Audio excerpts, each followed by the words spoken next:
ہم نے کیا ہے کہ اپنی کمیونٹی کے لیے میچز کروائیں, اپنی کمیونٹی کے لوگوں کو کنیکٹ کریں اور ان کے میچز کروائیں. اسی وجہ سے ہم نے ایک اور میچ بھی کروایا تھا جس میں ہم نے ہماری کمیونٹی میں جیسے باٹوا, کتیانا, دھوراجی وغیرہ ہے, اس طرح کے میچز کروا کے ایک طرح سے اپنی کمیونٹی کو کنیکٹ کریں گے. ان فیوچر میں ہم لوگ جس طرح سے, وہ ایک ایسی جگہ ہے انٹرنیشنلی پوری دنیا سے کنیکٹ ہے وہ ملک, تو وہ ایسی جگہ ہے کہ وہاں پر ہم کافی چیزیں کر سکتے ہیں اور پوری دنیا کے ہمارے جو میمن کرکٹ کھیلنے کا شوق رکھتے ہیں ان کو وہاں کنیکٹ کر سکتے ہیں. اور صرف اسپورٹس نہیں ہے, اور بھی بہت سی چیزیں ہیں.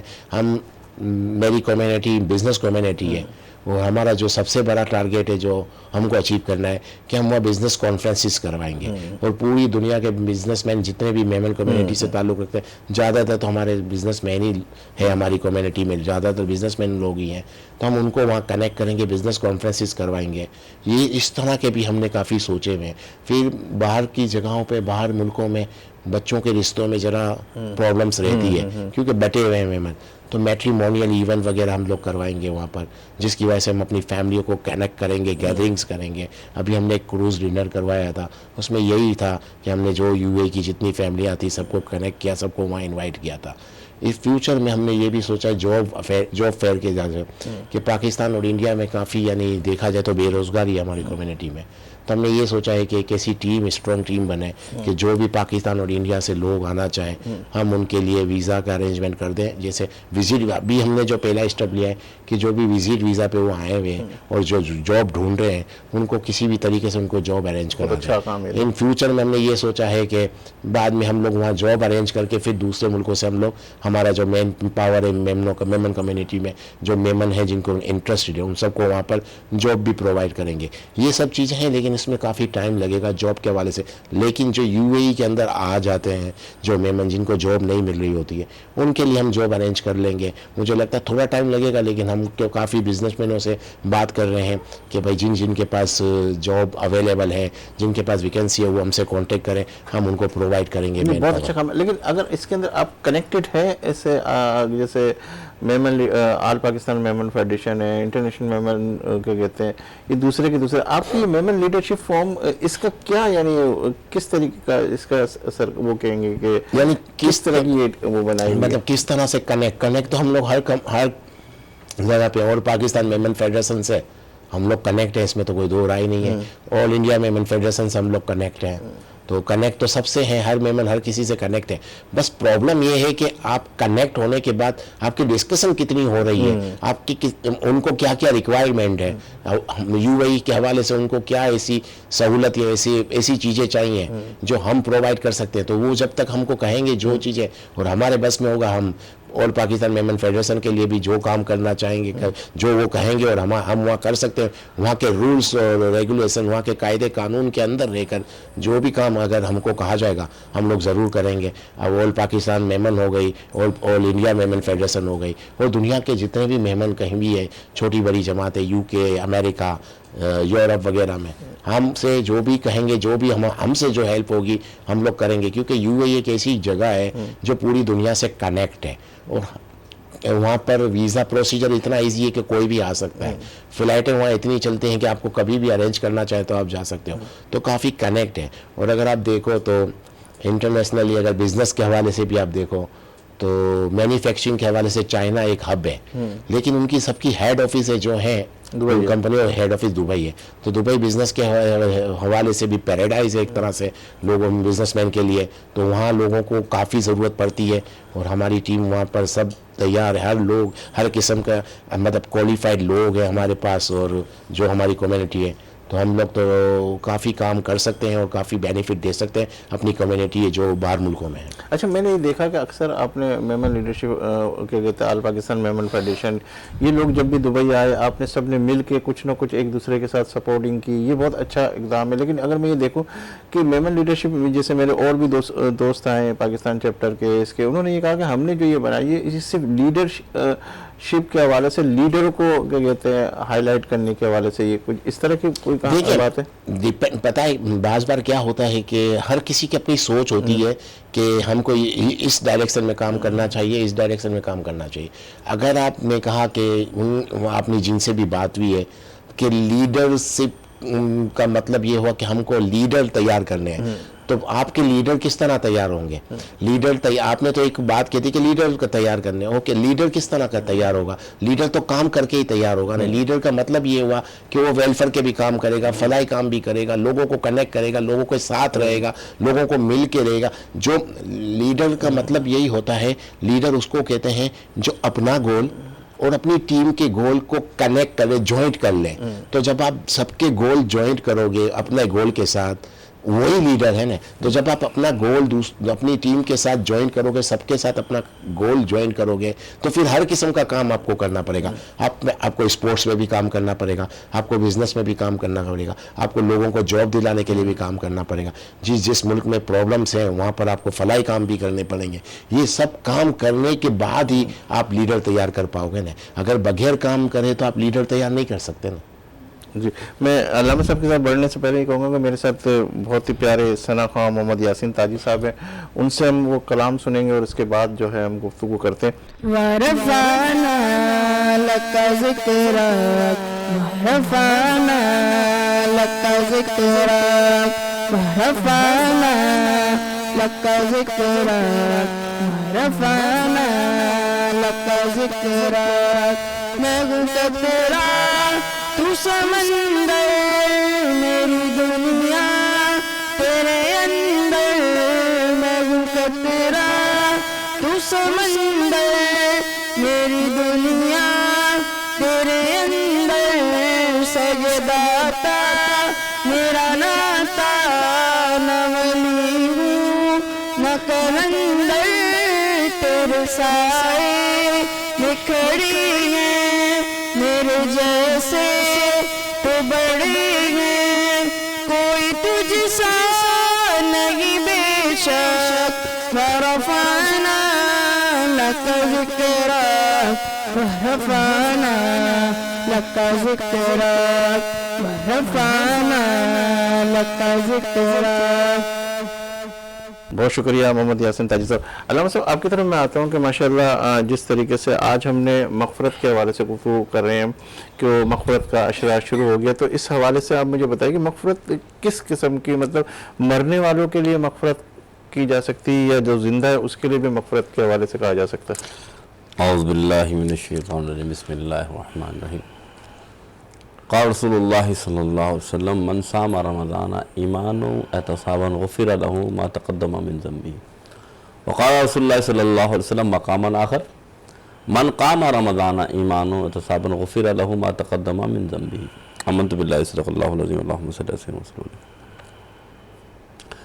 سلیم بھائی، مغفرت سے معنی یہ ہوتی ہے کہ گناہوں کا معاف فرمانا، اور گناہوں کا معاف فرمانے سے مراد یہ کہ پچھلے گناہ بھی اور رب کی رحمت ہو تو اگلے گناہ بھی. لیکن اس کا مقصد یہ نہیں کہ مرنے کے بعد یعنی جو لوگ مر گئے ان کے لیے صرف ہم دعائیں کریں کہ اللہ ان کی مغفرت فرمائے، جو زندہ ان کو ضرورت نہیں، ایسا نہیں. مغفرت کا تعلق موت و حیات سے نہیں بلکہ انسان کی زندگی اور مرنے والی زندگی سے ہے. مثال کے طور پہ اللہ کے رسول نے فرمایا، جو میں نے آپ نے جو سوال کیا اس کے لحاظ سے میں نے حدیث بیان کی، من صام رمضان ایمانا واحتسابا غفر له ما تقدم من ذنبه. جس نے ایمان کے ساتھ رمضان کا روزہ رکھا، تو ایمان اور پھر فرمایا احتساب، غفر له تو مغفرت فرما دی رب نے جو اس نے پچھلے گناہ کیے تھے. تو معلوم ہی چلا کہ ایک انسان زندہ ہو، حیات ہو، مسلمان ہو، اس نے جو پچھلے گناہ کیے، خطائیں کی، وہ اللہ معاف فرما دیتا ہے رمضان کے بدولت یا روزے کے بدولت یا احتساب کے بدولت. تو اب یہ بات ثابت ہو گئی کہ کسی کے مرنے کے بعد ہم صرف دعا نہیں کر سکتے یا یہ نہیں کر سکتے، بلکہ زندگی میں انسان جو کوئی نیکیاں کرتا ہے وہ اس گناہ کا کفارہ بن جاتی ہیں جو وہ خطائیں کرتا ہے، مغفرت بن جاتی ہیں جو وہ لرزشیں کرتا ہے. تو مغفرت کا تعلق تو یہ ہو گیا کہ جو شخص زندہ ہو یا انتقال کر جائے، آپ دونوں کے لیے دعا کریں. لیکن ایک اور بات بتانا چاہتا ہوں کہ یہ جو عشرہ جسے ہم عشرہ مغفرت کہتے ہیں، اللہ تعالیٰ ہر دن جو ہے نا کئی ہزار بندوں کی مغفرت فرما رہا ہوتا ہے. کیوں مغفرت؟ اور جن پر جہنم کو قریب ہو چکے ہوتے ہیں ان کی مغفرت فرما رہا ہوتا ہے. یعنی کہ اتنے وہ گناہ کر دیتے ہیں، اتنی خطائیں کر دیتے ہیں، اتنی لردشیں کر دیتے ہیں کہ اب ان کا جہنم میں جانا بنتا ہے جسے ہم کہتے ہیں نا. لیکن رمضان کی برکت اور رمضان کی بدولت اللہ تعالیٰ ان کے تمام پچھلے گناہوں پر نظر رحمت فرماتے ہوئے معاف فرماتے سبحان ہیں. اللہ. اور نظر رحمت فرماتے ہوئے معافی نہیں فرماتا.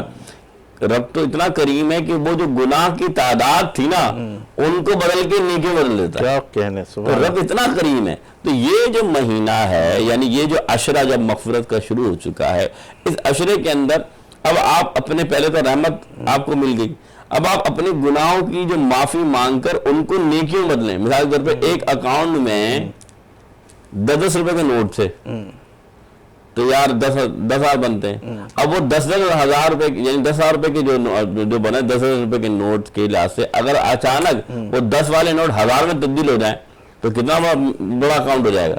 تو یہ معاملہ ایسے کہ گناہوں کا اکاؤنٹ بھرا ہوا تھا, یہ تعداد تھی, رب نے گناہوں کو مٹا دیا, تعداد وہی رکھی, انہیں نیکیاں کر دی. کیا کہنے. تو کتنا بڑا مقام مل گیا. تو اب آپ نے کیا کرنا ہے کہ اس مہینے یعنی اس عشرے کے اندر اپنی گناہوں کو مٹا کر نیکیوں میں تبدیل کرنا ہے. اور یہ کیسے ہوگا یاد رکھیے گا, وَلِمَنْ خَافَ مَقَامَ رَبِّهِ جَنَّتَانِ. اللہ قرآن میں فرماتا ہے, اللہ تعالیٰ کہتے ہیں نا جنت رب نے بنائی, اور ایک ادنا جنت جو ہے وہ کم از کم اتنی بڑی ہے کہ 10 دنیا کو آپ ملائیں, 10 دنیا کو کتنی, تو ایک جنت بنتی ہے. انسان آدھی دنیا نہیں گھوم سکتا تو جنت کیا گھومے گا. تو بات اتنی سی ہے کہ یہ آپ کو بتانا میں چاہتا ہوں کہ آپ سوچئے کہ جب اللہ کا بندہ خوف رکھتا ہے, اللہ سے ڈرتا ہے, تو اللہ فرماتا ہے وَلِمَنْ خَافَ مَقَامَ رَبِّهِ جَنَّتَانِ, یا جنت لفظ نہیں فرمایا, جنتان فرمایا کہ جب بندہ اللہ سے ڈرتا ہے, معافی طلب کرتا ہے, مغفرت طلب کرتا ہے, اللہ اسے ایک نہیں 2 جنتیں دیتا ہے. کیا کہنے. ذرا سوچئے کہ ایک ادنا جنت تو 10 دنیا, تو پھر 10 دنیا اور مل گئی. تو یہ رب کا صرف خوف رکھنا, اللہ سے مغفرت طلب کرنا, یہ مومن کی نشانی ہے. اور اللہ کے رسول نے تو یہاں تک فرمایا کہ بندہ مغفرت اپنے کیسے جا سکتا ہے. حضور اکرم صلی اللہ علیہ وسلم فرمایا کہ اللہ کے خوف سے تم اتنا آنسو بہا دو. کتنا, مکھی دیکھی, مکھی سر بھی دیکھا ہوگا, جتنا مکھی کا سر ہوتا ہے نا اتنا تم اللہ کے خوف سے آنسو بہا دو, اللہ تمہارے گناہوں کو معاف فرما دے. کیا کہنے. تو رب تو اتنا کریم ہے, رب تو اتنا پیار کرتا ہے. ہر رات آ رہا ہے, کوئی ہے جو مجھ سے مغفرت طلب. یہ جو رمضان کی راتیں اللہ پکارتا ہے کہ بندے مجھ سے مانگ, کوئی ہے جو مجھ سے مغفرت طلب کرے میں مغفرت دے دوں, کوئی ہے جو مجھ سے بخشش مانگے میں بخش دوں. تو صرف ساما نہیں فرمایا کہ صرف روزہ نہیں رکھنا, بلکہ فرمایا من قاما, کہ تم نے روزے بھی رکھے اور تھوڑا قیام بھی کر لیا. تو قیام کا مقام بھی ہے کہ تمہارے قیام تم نے کیا, میں قیام کے صدقے بھی تمہیں تمہارے گناہوں کو معاف فرما دیا. تو معلوم یہ چلا کہ اللہ کے رسول صلی اللہ علیہ وسلم ہمیں بتا رہے ہیں کہ مغفرت کا دروازہ یہ جو عشرہ ہے جتنا ہو سکے رب سے مانگو. اور مثال کے طور پہ ہم اپنے جہاں کام کرتے ہیں مالک کی حیثیت دیکھتے ہیں, یا اس سے اتنا مانگوں گا تو یہ شاید اتنا دے دے گا. رب تو تمام مالکوں کا مالک ہے, تو رب سے ایسے مانگو جیسا رب ہے. تو جب رب سے ویسے مانگو گے نا تو وہ کریم ہے, وہ اس کے ہاں کوئی کمی نہیں. لیکن ہم سمجھتے رب کو مالک ہی نہیں. میں سب سچ بتاؤں, جس نے کائنات بنائی وہ کون ہے, الحمدللہ رب العالمین. رب کہتے ہیں کس کو, پالنے والے کو. وہ ایک عالم کو نہیں پال رہا, وہ عالمین کو پال رہا ہے. تو جو عالمین کو پالنے والا وہ تمہارے کو نہیں پالے گا, وہ تمہیں بھی پال رہا ہے. لیکن تم نے مانگا اپنے ظرف کے لحاظ سے, تو مانگو اس کے ظرف کے لحاظ سے, اور وہ تو قادر مطلق ہے. تو مالک ہو تو صحیح, مالک مانگو تو صحیح, مالک مانو تو صحیح. تو جب آپ رب کو ایسے مانیں گے نا تو اللہ تعالیٰ, پھر مثال دیتا ہوں, بنی اسرائیل میں ایک شخص تھا, بیان کر سکتے ہیں؟ ہاں بالکل حضرت. اس نے 99 قتل کی. کتنے؟ 99. ایک انسان کا قتل پوری انسانیت کا قتل ہے. اللہ کے فرماتا ہے 99 قتل کر لیے. یہ حدیث سنیے گا, بڑی مستند حدیث ہے. تو خیال ہے یار قتل کر لیا, اللہ سے معافی مانگ لیتا ہوں. گیا ایک عالم کے پاس کہ کیا اللہ میرے گناہ معاف فرما دے گا, مغفرت ہو جائے گی؟ تو انہوں نے کہا نہیں, 99 بندوں کو قتل کیا, کیوں ہوگی مغفرت, تو بہت گناہ گار ہے, خطا کار ہے.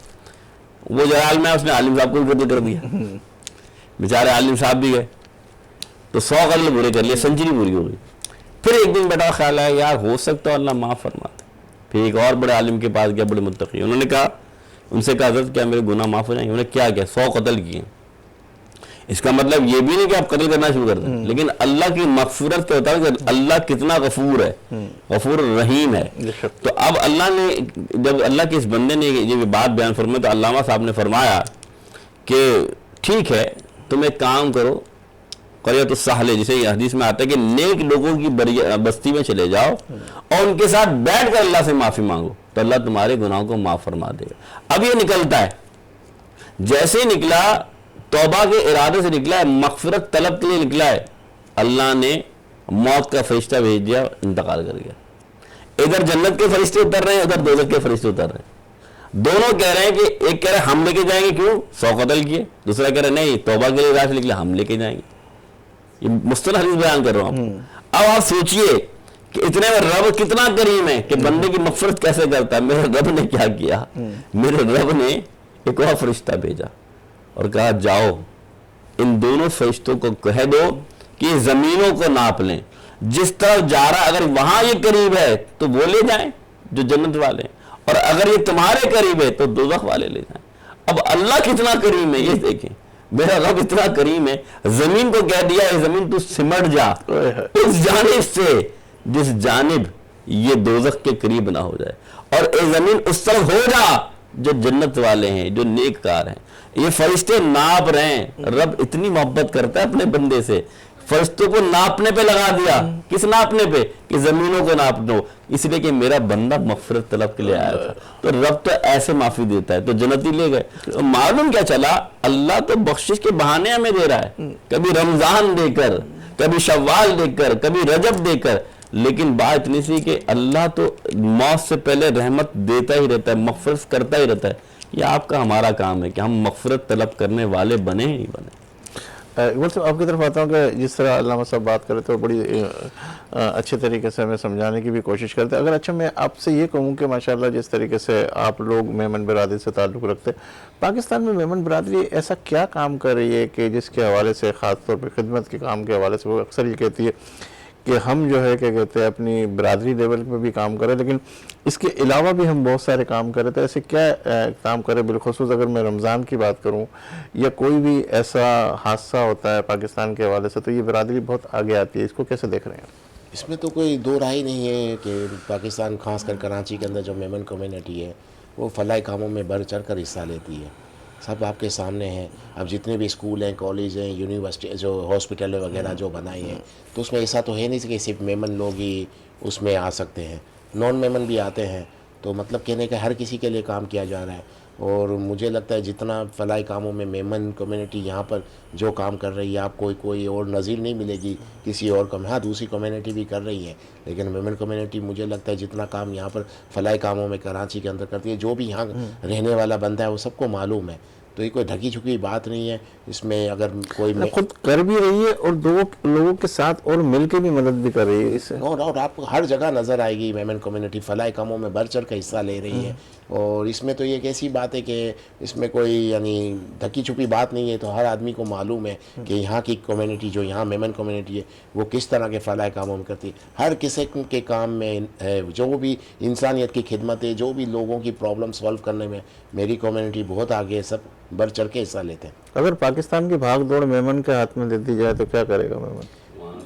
دیکھیں یہ کوئی الگ بات ہو جاتی ہے کہ ملک کی باغ دوڑ سنبھالنا ضروری نہیں ہے کہ وہ ہر کام اچھا کر سکیں. ایسا نہیں ہوتا کہ دوسرے لوگ بھی ہیں، دوسری کمیونٹی بھی ہے جو اس میں مطلب میں نے تو دیکھا اکثر سوشل کاموں کے حوالے سے نہ صرف اپنی برادری اور بھی جتنے بھی این جی اوز ہیں اس کو بھی فیڈ بیک دینا، اس کے ساتھ بھی کھڑے رہنا. تو پاکستان میں اگر میمن برادری کو اس پلیٹ فارم پہ لایا جائے تو وہ تو سب کو لے کے چلیں گے میرا خیال ہے. ہاں آنا چاہیے لیکن وہ یہ اس کا ایک پروسیجر ہے. دیکھیں پاکستان کچھ بھی ہو ایک ڈیموکریٹک کنٹری ہے جہاں ڈیموکریسی ہے. یہ ڈائریکٹ تو آپ نہیں دے سکتے ان کو. ہم جو 3 مہینے کے لیے آتے ہیں، 6 مہینے کے لیے آتے ہیں، سال بیٹھ جاتے ہیں، 1 سال دے دیں میمن برادری کو کہ وہی بنائے پاکستان. آپ کے شوق آپ کیا کرتے ہیں؟ میں تو یہی کہوں گا کہ ڈائریکٹ تو چاہیے بھی نہیں اور ہم کو کہ ہم کو ڈائریکٹ کوئی عہدہ مل جائے، نہیں ایسا چاہیے بھی نہیں. کیونکہ میں ایک چیز بتاؤں، اگر آپ کسی کام کے اہل نہیں ہے تو وہ کام آپ کو لینا بھی نہیں چاہیے. ہاں میرٹ پہ ہماری کمیونٹی کو آگے آنا چاہیے. جو پروسیجر ہیں یعنی جو بھی یعنی سیاسی پروسیجر ہیں جو الیکشن کے ذریعے آنا چاہیے. ڈائریکٹ ضرورت نہیں آنے کی اور آنا بھی نہیں چاہیے کیونکہ شارٹ کٹ لائف میں نہیں ہونا چاہیے. اگر میں اپنی میمن کمیونٹی کے حوالے سے یہی کہوں گا، اگر ہم کو اگر ایسے معاملات میں آنے، حکومتی معاملات کو حل کرنے کے لیے، یا اس میں اگر کسی کا بھی انٹرسٹ ہو، تو جو پروسیجر ہے اس کو فالو کریں، اس کے ذریعے آنا چاہیے، کہ یعنی ڈائریکٹ کسی نے بٹھا دیا، یہ مطلب اس کو مطلب مجھے نہیں لگتا کہ ایسا کرنا چاہیے۔ ہاں، جو پروسیجر ہے، سیاسی پروسیجر ہے، الیکشن ہے، اس میں آ کے جو اس کے بعد اس کی جو بنتی ہے میرٹ پہ اس کو ملنا چاہیے، میرٹ کے میرٹ کے بغیر کوئی چیز لینی نہیں چاہیے۔ تو کیا آپ سمجھتے ہیں کہ اگر آپ کو پروٹوکول کے حوالے سے حکومتی سطح کے اوپر کچھ فیسیلیٹ کیا جاتا ہے یا اگنور کیا جاتا ہے؟ نہیں، الحمدللہ سہولت تو بہت ہے ہماری کمیونٹی کو، ایسی بات نہیں ہے۔ دیکھیں، بزنس کمیونٹی کو ویسے ہی بہت سہولت ہوتی ہے، اور کراچی کے اندر بھی ہماری میمن کمیونٹی بزنس کمیونٹی ہے، کافی سہولت ہے، ان کو کافی اپرچونیٹی بھی ملی، کیونکہ ہم لوگ 1947 میں مائیگریٹ کر کے آئے تھے وہاں سے، تو اس کے بعد جتنا میمن کمیونٹی نے جتنی جلدی یہاں ترقی کی، تو کراچی ایک پاکستان کا بزنس ہب تھا، تو ایک کافی اپرچونیٹی ملی بزنس مینوں کو، اور کافی اچھا بزنس بھی کیا ہے۔ ایسی بات نہیں ہے۔ اب گورنمنٹ لیول پہ آپ بات کر رہے ہو، تو وہ تو پھر میرٹ پہ ہوگا تو اچھا ہے، میرٹ پہ آنا چاہیے، لیکن میری کمیونٹی کو مجھے لگتا ہے کافی ایسی چیزوں کی ضرورت بھی نہیں ہے، الحمدللہ اللہ نے ہم لوگوں کو بہت کچھ دیا ہے، لیکن پھر بھی آنا چاہیے، لیکن اس کا جو پروسیجر ہے اس کو پوری طرح فالو کر کے آنا چاہیے۔ آپ کو پاکستان میں میمنوں کا کیا مستقبل دیکھ رہے ہیں آپ؟ نہیں، مستقبل تو اچھا ہی ہے، میمن کمیونٹی کا مستقبل تو صرف پاکستان کے حوالے سے نہیں، پوری دنیا کے حوالے سے میں دیکھنا چاہوں گا کہ میمن کمیونٹی کا فیوچر بہت برائٹ ہے، کیونکہ سب سے بڑی بات ہے ہم بزنس کمیونٹی ہے، کوالیفائڈ ہے۔ آج کل جو ہماری جو نئی نسل آ رہی، نئی جنریشن ہے، وہ بھی کافی کوالیفائڈ ہے، ان میں کافی انرجی ہے، اور کافی چینج بھی آ گیا ہے۔ اور سب سے بڑی بات، میمن کمیونٹی نے جو 20-25-25-30 سال سے اگر میں دیکھے، اگر سروے کرے، تو ہم لوگوں نے اپنے بچوں کی تعلیم پہ بہت زیادہ توجہ دی ہے، اور اگر آپ کی بچوں کو آپ نے تعلیم اچھی دے دی ہے تو آپ لوگوں کا فیوچر برائٹ ہے، اور الحمدللہ آئی تھنک ویمن کمیونٹی کا فیوچر بہت برائٹ ہے۔ اچھا، ایک اور سوال کرنا چاہوں گا، پھر میں علیشہ کی طرف بڑھنے لگا ہوں کہ نوجوانوں کو آپ کس طریقے سے ترغیب دے رہے ہیں کہ جس طریقے سے آپ کی میمن برادری کو میں دیکھ رہا ہوں کہ ماضی سے جب سے آئیں بوڑھے لوگ، پھر اس کے بعد جو بھی لوگ آتے ہیں وہ خدمت کے کام کو زیادہ فوکس کرتے ہیں، تو کیا آپ کی ینگ جنریشن بھی اس طرف آ رہی ہے؟ کیا کہتے ہیں؟ بالکل آ رہی ہے، ینگ جنریشن بھی ہے، کیونکہ یہ تو بلڈ میں ہے کہ وہ کرنا ہی چاہیے، کیونکہ بزنس کے ساتھ ساتھ ہمارا فلاحی کاموں میں بھی بہت یعنی انٹرسٹ ہے، ہماری یوتھ کا بھی ہے، جو ہماری جو آج کی جنریشن ہے، وہ پریویس جنریشن ہے، وہ سب، اور اس سے پہلے بھی ہمارا آبا و اجداد، تو شروع سے ہم لوگوں نے ان دو چیزوں پہ زیادہ توجہ دے رکھی ہے، بزنس پہ توجہ دی ہے، بزنس کے ذریعے ہم لوگوں نے انکم جنریٹ کی، اور اس کو ہم لوگوں نے فلاحی کام پہ خرچ کیا ہے۔ تو آج جو میمن کمیونٹی کی جو امیج ہے دنیا کے اندر، وہ ان دو چیزوں سے ہی پہچانی جاتی ہے کہ ہم ایک بزنس کمیونٹی ہے، اور فلاحی کاموں میں بہت بڑھ چڑھ کے حصہ لے رہے ہیں، اور فیوچر میں بھی آپ کو یہ چیزیں بہت نظر آئیں مطلب گی۔ آپ کی ینگ جنریشن کو بھی آپ نے کہا کہ اسی طرف زیادہ موو کرے، اور اس سے اچھا یہ جو نیکی کے کام کر کے یہ کام کر کے آپ کو کیسا سکون ملتا ہے، اور کیا آپ دیکھتے ہیں کہ کیا اس سے آپ کو مزید اور بینیفٹ ملتا ہے اس حوالے سے؟ دیکھیں، ایک چیز میں آپ کو بتاتا چلوں، کوئی بھی انسان آپ کو آج ایسا نہیں ملے گا، دنیا کا سب سے بڑا جھوٹا انسان بھی وہ یہ نہیں کہہ سکتا کہ میں مروں گا نہیں۔ تو جب ایک سچائی ہے کہ مرنا ہی ہے، تو پھر مرنے کے بعد کا بندوبست کیا ہے؟ تو میری کمیونٹی کی یہ سوچ ہے کہ مرنے کے بعد کا بندوبست وہ کر رہے ہیں، تو یہی مہینے کے بعد کا بندوبست یہی ہے کہ آپ اپنی لوگوں کو فائدہ پہنچائیں، کیونکہ ہمارے پاس اللہ نے اتنا پیسہ دیا ہے کہ اگر مرنا تو ہر کسی کو ہے، اور جب مرنا ہی ہے تو پھر مرنے کے بعد کا بندوبست کیا ہے؟ جو بھی ہمارے جو بھی کر رہے ہیں فلاحی کاموں کے حوالے سے جو کہہ رہے ہیں، وہ ایک طرح سے اپنے مرنے کا بعد کا بندوبست کر رہے ہیں، تو اپنے مرنے کے بعد کا بندوبست کر رہے ہیں، تو اچھا ہی کام ہے یہ، اس سے کیا آپ کہہ سکتے ہیں۔ بہت شکریہ۔ بولے اچھا، میں محمد یاسین تاجی ہمارے ساتھ بہت پیارے ثناء موجود ہیں یہاں، میں ان سے کہوں گا کہ آپ کون سا کلام پیش کریں۔ محمد یاسین تاجی صاحب پلیز کون سا کلام پیش کریں؟ تیرے